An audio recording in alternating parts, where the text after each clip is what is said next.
Gravação iniciada. Bom dia para quem chegou depois.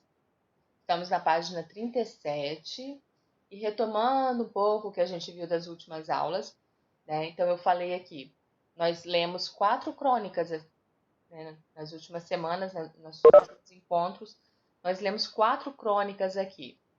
4 crônicas de autores de épocas diferentes e de estilos diferentes.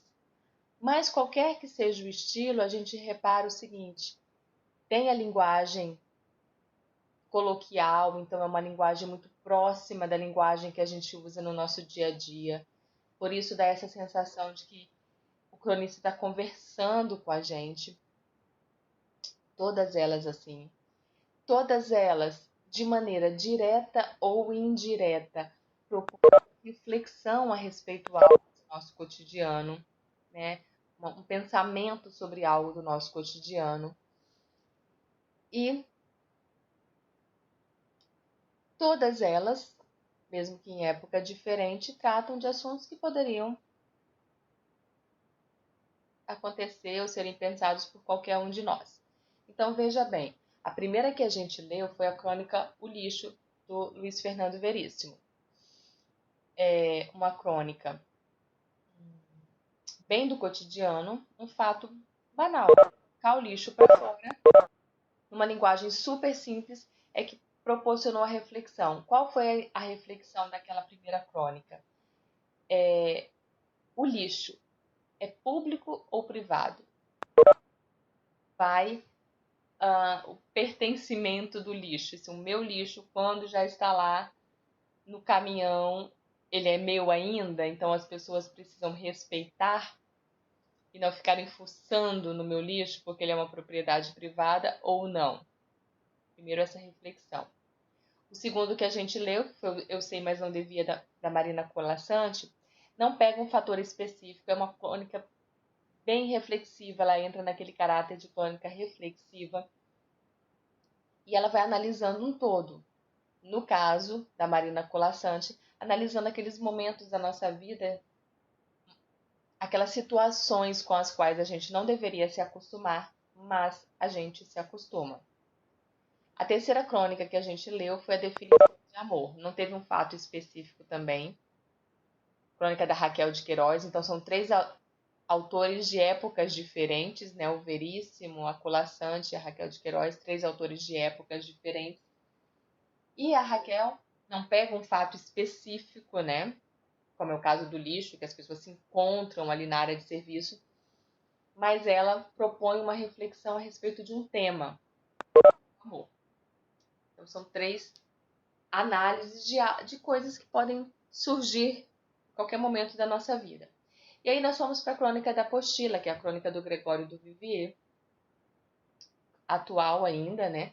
Do Vivier escreve ainda, é jovem ainda produz bastante. E ele trata também de casos específicos, né? As primeiras relações amorosas e como elas surgem para as pessoas. Nós lemos esse texto na aula passada e aqui vou passar só por algumas reflexões, a gente não vai ficar discutindo uma por uma, não. Mas, por exemplo, a letra A, a crônica aborda um assunto pessoal, sim, ele está contando dele ali, né? Esse tema pode gerar interesse nas pessoas. Essa é uma questão totalmente pessoal. Algumas pessoas aqui podem achar que sim, outras podem achar que não. Mas a gente sempre pensa de modo geral. De modo geral, sim, a gente gosta, o ser humano gosta das memórias, né? Principalmente as memórias dos primeiros anos da escola. É natural que as pessoas gostem, é natural que as pessoas se emocionem quando lembram, né, vocês, por exemplo, que estão no ensino médio, quando lembram de fatos da educação infantil, do Fundamental 1, né, daquelas relaçõezinhas amorosas ou não, correspondidas ou não, nas séries iniciais, né? A gente viu aqui que na turma tem pessoas violentas, né, que batiam pelo menos, né, que batiam quando gostavam de alguém. Então, sei, né?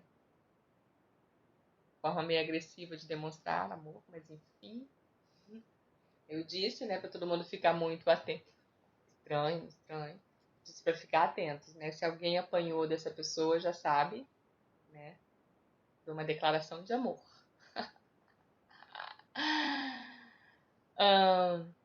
Letra C. Na crônica, com que objetivo o narrador relata suas histórias de infância? Ele relata para pensar sobre elas. Ele não quer só contar, né? Fazer fofoca da própria vida. Ele conta para pensar sobre elas, né? Por que ele não fala dos amores recentes? Ele sempre, repara. Olha que interessante a gente pensar. Vocês mesmos. Pode ser que vocês tenham do fulaninho que gostava lá na educação infantil, mas não fala do fulaninho, fulaninha que gostava o ano passado. É mentira? Mentira que vocês têm mais facilidade de falar, porque parece uma coisa assim tão distante que não é mais você. Vira folclore, vira ficção, né? Porque era aquela coisa. Você acha que dá no mesmo? Tipo, falar de alguém que você gostou lá na educação infantil e falar de alguém que você gostou ano passado? Vocês acham que dá no mesmo, gente? Ai, tô ultrapassada. Vocês são muito abertos.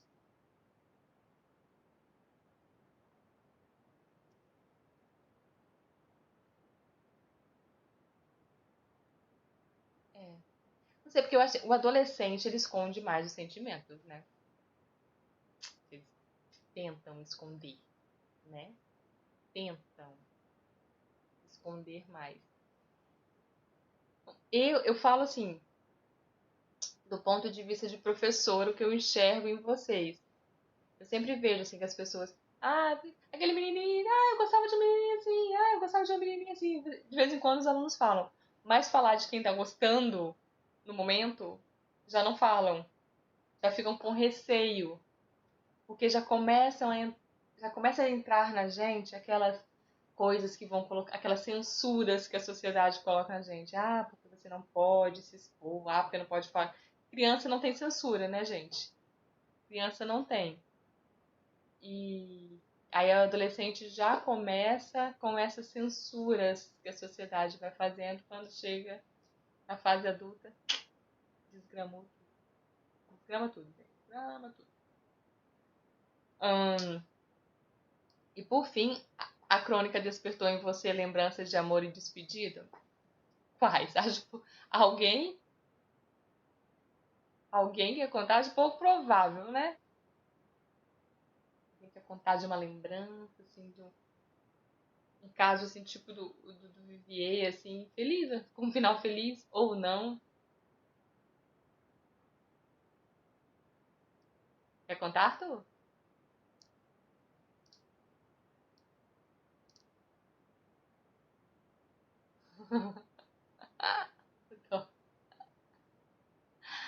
Ah, que isso, gente. Gente, a gente precisa demonstrar amor. Demonstre. Demonstre amor.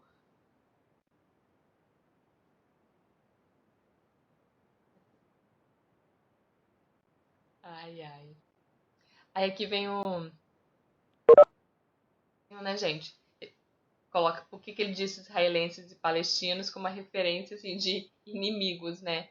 Dois povos que vivem em conflito há muito tempo. A rivalidade aumentou após ter sido criado o Estado de Israel em 1948, em terras ocupadas por palestinos. Então, assim, ele quer fazer uma referência, eles são mais inimigos do que israelenses e palestinos. São muito inimigos, né? São muito inimigos. E sadismo, que é o prazer com o sofrimento alheio. Né? O sádico. Sádico é aquele que sente prazer provocando dor. Esse termo veio do nome do Marquês de Sade. O Marquês de Sade Era um sujeitinho que gostava muito da dor nas pessoas e sentia muito prazer com isso. Aí do nome dele, Sade, veio sadismo, que é sentir prazer em provocar dor. Que é o contrário do masoquista, né? O masoquista sente prazer sentindo dor. Tá? Então, as próximas aqui, eu vou passando e vou falando as questões que são objetivas, que a grande parte aqui é mais de interpretação, subjetiva, mais opinião pessoal. Eu vou passando pra gente e vou falando as que são objetivas. Se vocês quiserem que eu pare em alguma, por exemplo, olha, 3, 4, se quiser que eu pare em alguma, aí vocês me falam. Essa primeira coluna não tem nenhuma objetivo. Tá? Repito, se quiser, fala aí. Ah, Fabrícia, ai meu Deus. Ah, Fabrícia, fala sobre a questão tal, fiquei na dúvida. Por isso que é importante vocês marcarem as questões quando estão fazendo atividade. Tá? Quando estiverem fazendo atividade, marquem um lado para lembrar de me perguntar na aula. Questão 8, narrativa. Que sequência discursiva tipológica predomina na crônica lida? Ele narra mais, ele conta histórias, né? Conta histórias, então ela é mais narrativa. E aqui para associar descritiva, narrativa, expositiva. 2, 1, 3, 2. 2, 1, 3. Gente, isso me lembrou, eu tenho que contar para vocês. Tenho que contar que às vezes a gente acha que está fazendo algo, nossa, que difícil isso. Aí vem as coisas muito, muito mais difíceis, né? Porque aqui ele coloca, ó, descritiva, narrativa, expositiva. Então, gritava nunca, nunca, enquanto batia com a minha cabeça no chão. As pessoas riam. Tá narrando. Né? Ela era canadense, tinha cabelos brancos de tão amarelos e olhos cinzas de tão azuis. Então, estou descrevendo a pessoa, apresentando características da pessoa. Todos os amores terminam, alguns amigavelmente, chorando no banheiro, outros com humilhação pública e sangue na testa, outros com a morte. Expositivo. Então, repara, nem descreve um elemento e nem está narrando. O que configura a narração? Ter mudança de tempo. Tá? Então, ele está expondo um fato. Só passou um ano entre nós mortais. Passou um ano. Então, uma mudança de tempo aí. Logo, pulou de ano outra vez e disparou como uma flecha em direção ao futuro. Narrativo. A narração tem essa característica de mudança de tempo. Tá? De mudança de tempo. Descrição, não. Descrição é como se eu congelasse o momento. A descrição é uma foto com palavras. Tá? Descrever. Tranquilo, Arthur? Não entendi. Você quer perguntar alguma coisa?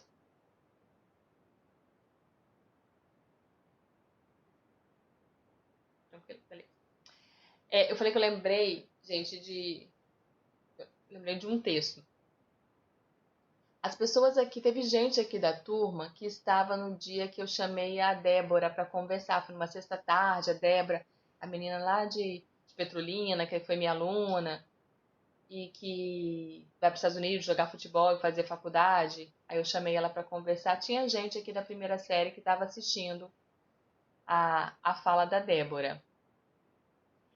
Por que eu lembrei dela agora? Por conta da pandemia, ela não foi ainda. Então, ela conseguiu uma bolsa para fazer faculdade nos Estados Unidos e jogar futebol. Por conta da pandemia, ela não foi ainda. Mas ela já começou a faculdade online. Então, assim, ela não está jogando futebol ainda, está treinando aqui para manter a forma, chegar lá em forma, né? Mas ela já começou a faculdade. Aí ela me mandou uma mensagem essa final de semana pedindo ajuda. Preciso fazer um trabalho para a faculdade, assim, assim, assim.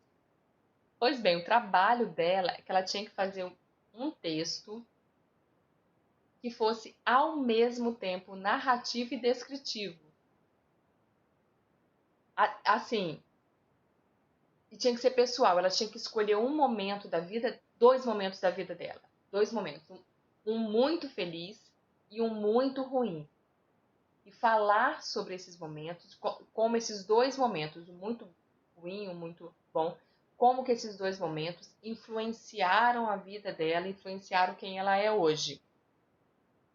E ela tinha que fazer isso em forma de narração ou descrição, ou seja, tinha que narrar o momento e apresentar características, descrever esse momento. E ela tinha que fazer isso em 3 páginas. 3 páginas em inglês, né? Porque ela está fazendo faculdade nos Estados Unidos, os trabalhos são todos em inglês. Pense na dificuldade, né? Cancela o futebol. Praticamente, eu pensaria assim, gente, eu achei muito difícil também.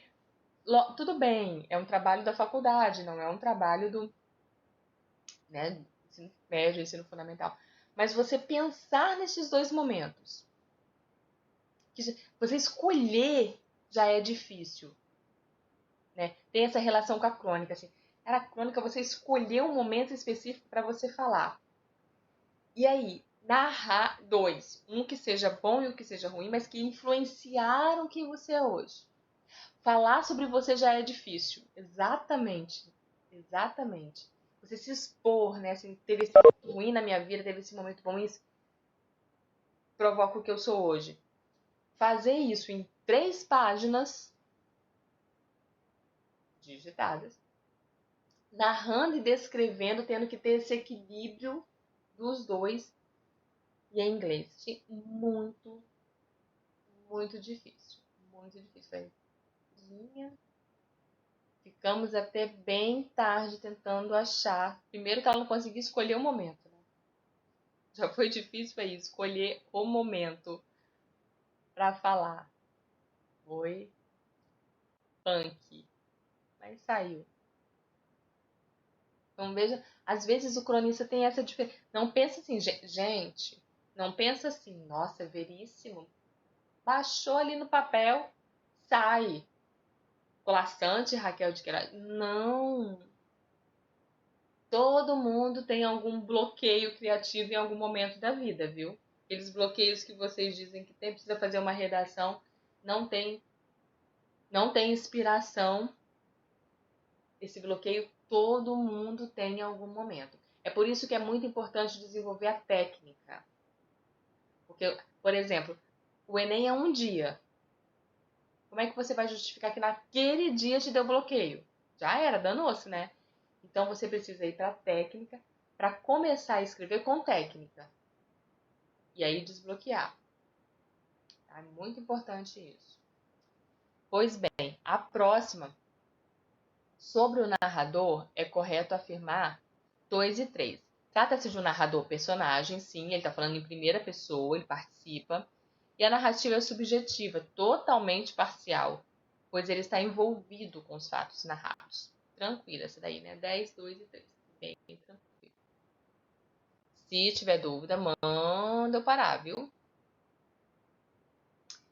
E aqui a gente vai passando por algumas, a gente vai discutir outro tema hoje.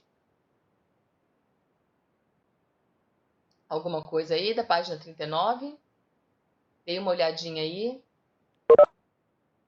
Dei uma olhadinha para ver se tem alguma coisa da 39, tá beleza. Vamos seguindo. Vamos ver essas pessoazinhas aqui da figurinha. Sartre, Jean-Paul Sartre, filósofo francês.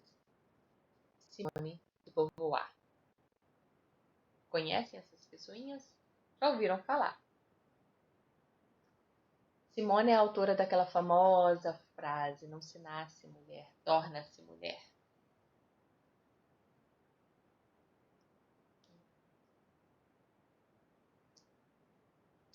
Aqui ele traz, desde a página anterior, ele traz elementos importantes: o parênteses, travessão e aspas. Parênteses, travessão e aspas.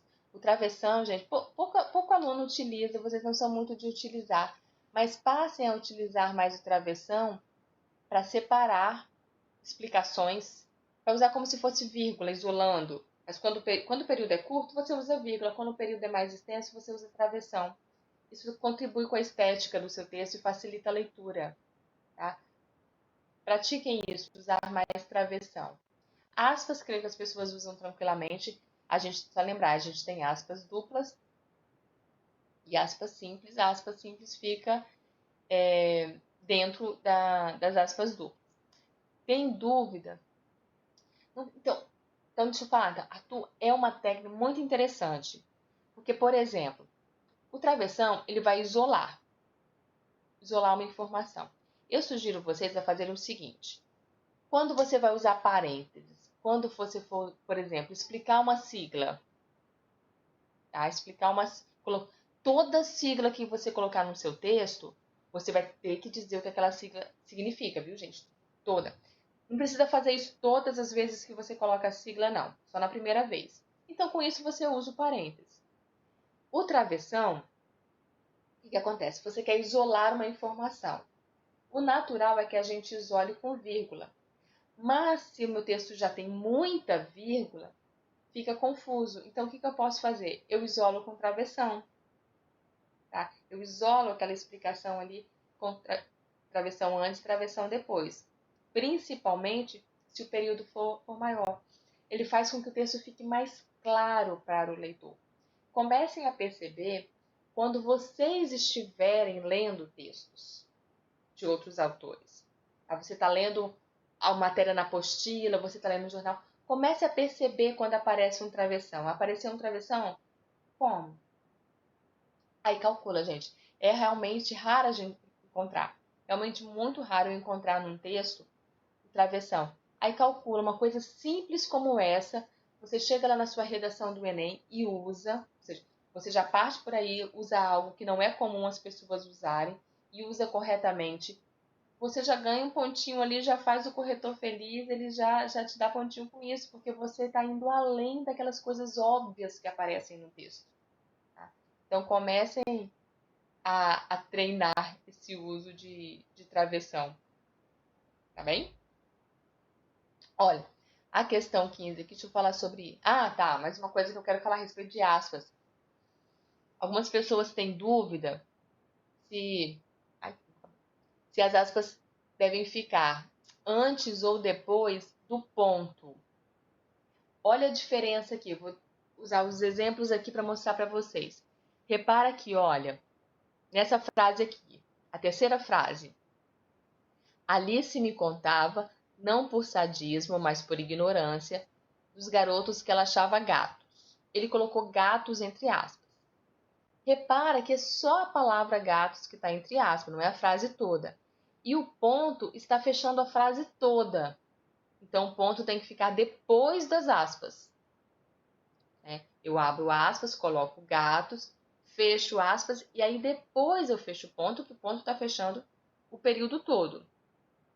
Repara isso de diferente com a última aqui. Para isso temos braços longos, para os adeuses. Toda a frase está entre aspas. Não é uma palavra da frase, toda a frase. E o ponto, ele faz parte da frase. Então, aí eu coloco o ponto e só depois eu coloco aspas. Tá certo? Então, tem que observar isso. Quando você vai colocar aspas, você tem que observar. Aspas estão fechando o quê? Em alguns momentos ela vai ficar antes do ponto, em outros momentos depois do ponto. Aí, olha a loucura. Vou colocar aqui no chat uma frase. Vou citar alguma coisa, abre aspas. Aí falei. Aí digamos que eu queira colocar lá gatos entre aspas. Eu vou ter uma palavra entre aspas dentro de uma frase entre aspas. Então eu coloco aquelas aspas simples, é uma só. Aí escrevo gatos. Fecho aspas. Coloco ponto para fechar a frase toda. E aí coloco aspas duplas para fechar tudo. Olha só como é que fica. Eu vou escrevendo achando que vocês estão vendo, né? Vocês só veem depois. Eu deixa eu borrar. Viram aí? Abri aspas.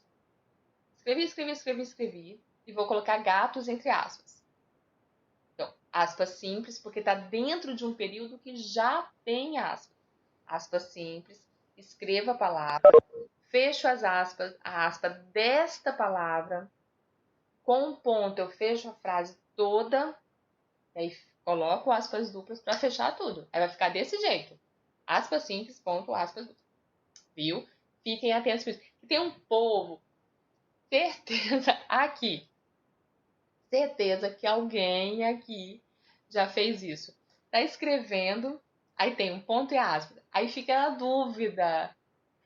Eu coloco antes ou depois. Aí na dúvida, coloca em cima. Né? Que você coloca aspas em cima do ponto, que aí não fica nem lá, nem cá. Fica aquela coisa assim, cada um que interprete da maneira que quiser. Já fizeram isso, não já? Já, eu sei. Pode confessar. Deixar aquela dúvida. É igual acento, né? Igual acento, assim, que você não sabe se o acento é lá ou cá, você coloca ele ali no meio da sílaba, meio voando, assim, o professor que acha que é onde ele é, né? O porquê. Eu não sei se o porquê é junto ou separado, então eu coloco bem pertinho, mas eu não encosto. Ah, se você não sabe se você dá acento, você dá dá um pontinho. Aí, se o professor falar que não tem acento, você fala: Não, professor, não é, não é acento, não. É um risquinho. É só um risquinho que estava aí. Não, não é acento, não. Se o professor falar assim: Cadê o acento? Ah, professor, tá aqui. É que ficou pequenininho, mas tá aqui. Né? Quem ri é porque sabe que é assim. Aí o porquê, né? Não sei se o porquê junto ou separado. Aí eu coloco o por e o que bem pertinho, mas eles não se tocam. Eles não se tocam. Né? Que aí qualquer coisa tá junto, tá separado, eles não se tocam. É igual agora, né? Na dúvida, você vai lá, tá escrevendo lá no WhatsApp e coloca só o não sei qual por que usar. Coloca só o assim, né? Não sei se é junto, separado, né? Coloca só assim, mas aí no texto. Ai, queridos, eu tenho que avisar vocês que os professores conhecem essas táticas. A gente finge que não, sabe? A gente finge que não. Mas enfim. Primeiro, meus queridos, assim, a gente tem sempre que lembrar vocês que os professores foram alunos. Né? A gente sabe o que é estar do outro lado. Segundo, que a gente vê a mesma coisa tantas vezes, a gente vai descobrindo também. Exatamente. Isso. O professor finge que não sabe e vocês fingem que não sabem que a gente sabe. Isso. Certo? Desse jeito. Desse jeito. Vamos todos fingindo. Somos uns fingidores. Fernando Pessoa disse que o poeta era um fingidor. Podemos ser. Dialogismo. Ah, falei, mas não falei de Sartre e de Simone. Sartre e Simone não podem passar assim. Passou, não podem. Este casal é o casal. A gente calcula um casal de filósofos. De grande, não é um filósofo. Grandes filósofos. A gente calcula o tomar café deles, né, gente? Já devia ser uma coisa assim, né? Louca. Ó, questão 15. O título da crônica, A Cerimônia do Adeus, é o nome de um livro de memórias da escritora francesa Simone de Beauvoir, escrito em 1981, que trata sobre os últimos anos que viveu com o filósofo Jean-Paul Sartre, falecido em 1980. O livro traz reflexões sobre a velhice e a morte e é entendido pelos leitores como uma despedida. Bom, Simone de Beauvoir, escritora e filósofa francesa, era casada com Jean-Paul Sartre, filósofo francês. Em 1980, Jean faleceu. E em 1981, Simone escreveu um livro falando sobre os últimos momentos de vida dos dois. Este livro se chama A Cerimônia do Adeus. Como ele fala aqui, é um livro de despedidas. O Gregório do Vivier, provavelmente conhece. O do Vivier é um leitor. Né? Escritores normalmente são bons leitores. Como ele escreve, ele provavelmente lê muito. Du Vivier colocou no título da crônica dele o título do livro de Simone. Tá?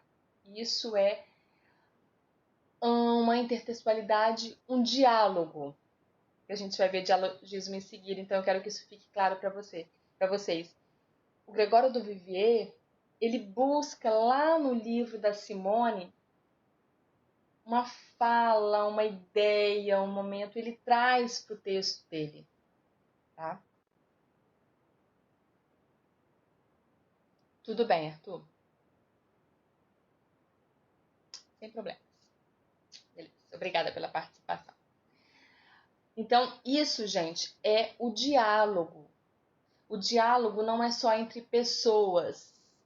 Um texto dialoga com outro texto, quando ele faz referência a ele. Então, essa crônica do Gregório do Vivier dialoga com o texto da Simone.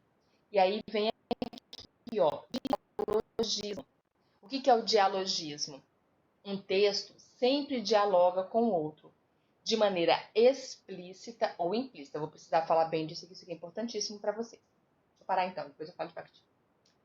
Um texto sempre dialoga com o outro de maneira explícita ou implícita. Veja bem, tudo isso que eu estou falando aqui para vocês agora, isso não surgiu do nada na minha cabeça, certo? Não surgiu assim, pá, brotou isso na cabeça de Fabrícia. Não, isso surgiu na minha cabeça por conta de todas as leituras e estudos que eu fiz ao longo da minha vida. Então, cada coisa que eu falo para vocês, que é um texto, estou falando para vocês, estou produzindo o texto. Cada texto que eu falo para vocês, ele faz referência a textos que eu recebi. Ele dialoga com textos que eu recebi. Tudo isso que eu pronunciei para vocês hoje não é só um texto, é um intertexto, porque se relaciona, foi criado a partir de outros textos que ficam implícitos. Implícitos, ficam como se tudo isso fosse meu, mas não é meu. Isto é um diálogo implícito. O que seria um diálogo explícito? Quando eu identifico claramente o outro texto. Por exemplo, uma paródia. Quando você assiste uma paródia, quando você ouve uma música que seja uma paródia, e você imediatamente faz referência a um outro texto, é um diálogo explícito. Conseguem lembrar aí de filmes que fazem isso, de músicas que fazem isso? Filme, a gente tem bastante filme que faz isso. Né? Desenhos fazem muito isso.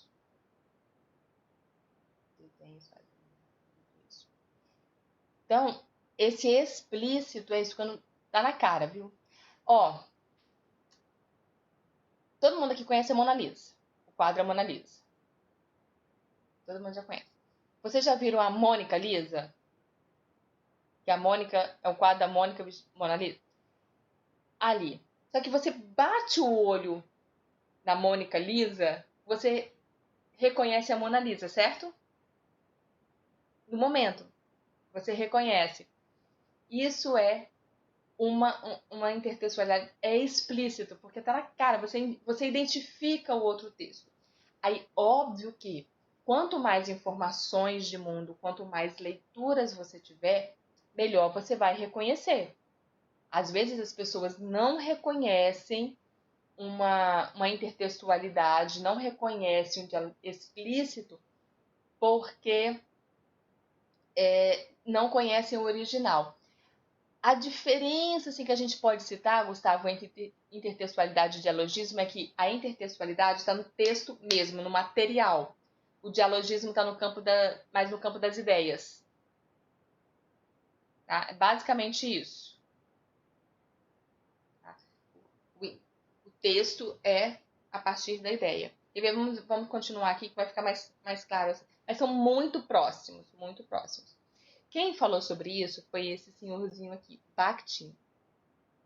Mikhail Bakhtin. É um filósofo russo, importante estudioso da linguagem, que chama a atenção para o fato de que os discursos sempre se apoiam em discursos anteriores, ou seja, todo texto, seja ele oral ou escrito, faz referência a outros textos. Bakhtin falou isso.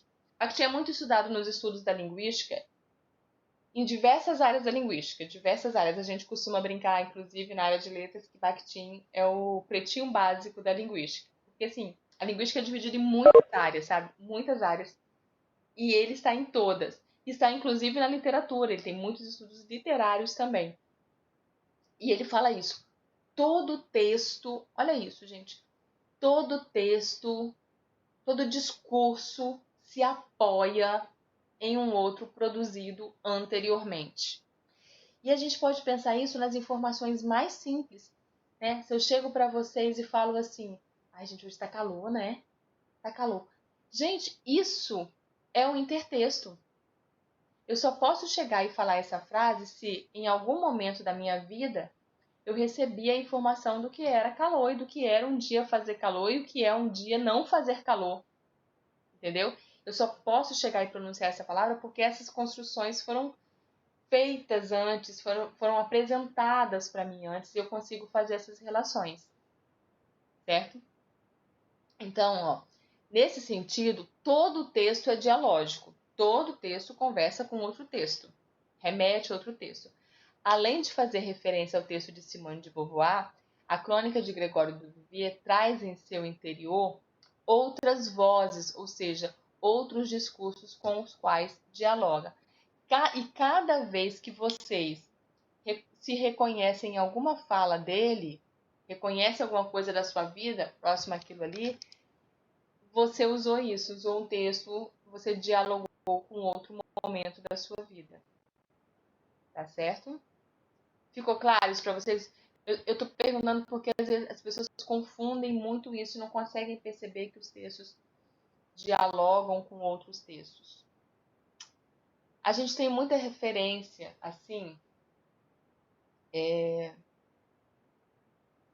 textos que são muito recriados.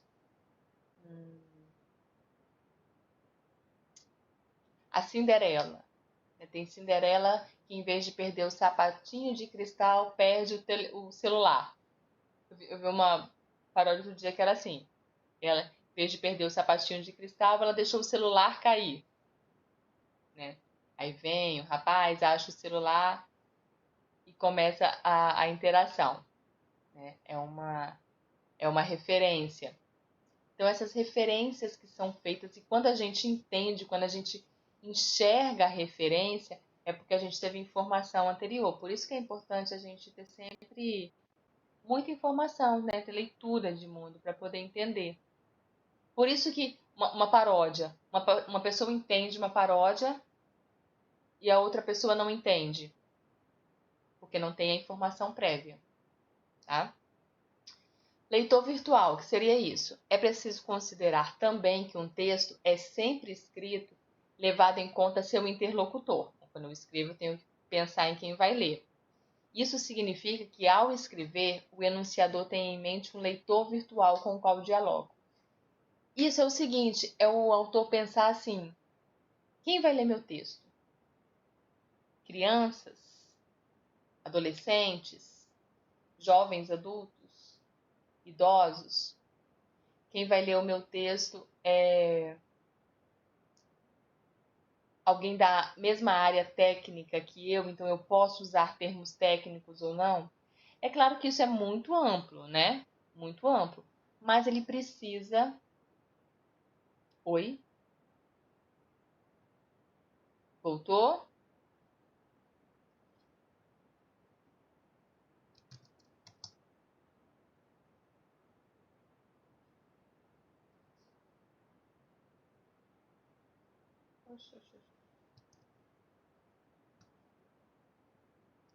Sumiu, gente. Voltou, é? Voltou. Ai, ai, que susto que vocês me deram. Aqui pra mim ficou normal, né? Certinho aí? Estão ouvindo? Ah, beleza. Então, tá. Então, eu estava aqui explicando sobre o leitor virtual.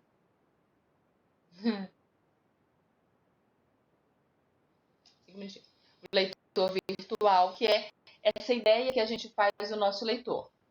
Tá bem? Já vamos encerrar já, viu, pessoas? Sei que estão famintos. Só concluir algumas explicações aqui pra gente não ficar nada. Ai, gente, o Moacir também é um ótimo cronista. Essa crônica aqui também vamos ler para fazer direto. Moacir Scliar é um ótimo cronista. Essa crônica aqui é muito interessante. Só se tem mais alguma definição aqui que eu preciso passar para vocês, para que vocês consigam fazer.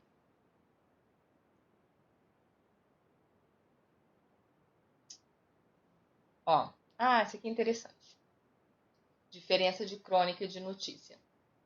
São muito próximas, né? Tanto que existe, muito jornal, existe crônica policial. Muito comum. Ó, a crônica é subjetiva, estou na página 45. Já vai encerrar.